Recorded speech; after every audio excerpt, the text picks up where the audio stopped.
ভাজা ভাজু ঝোলাটা খুব খালি খালি হ্যাঁ ঠিক আছে ঝোলাটা যদি ভর্তি করে দিস খুবই ভালো হয়। ঠিক আছে মন্ত্রী ঝোলা ভর্তি করে হরে কৃষ্ণ হরে কৃষ্ণ হরে কৃষ্ণ।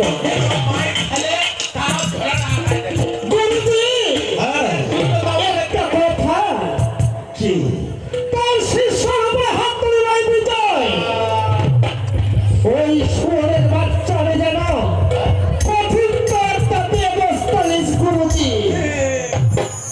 বেতালে আসো, ওই শুধু বিপদে পড়লে মোর শুধু খালি ঠোঁটটা করি। হরে কৃষ্ণ হরে কৃষ্ণ। বেকয়দা ভাই তাহলে আসো। লাইনও যদি চলবে ঠিক আছে তাহলে বেরটা চলবো মাসে দুইবার মারি খেলাম মাসটা দুইবার করে আচ্ছা বেকার ওই চ্যাংরাটা কার দেখায় আর অজয় ভাই বিজয় নামটা অজয় ভাই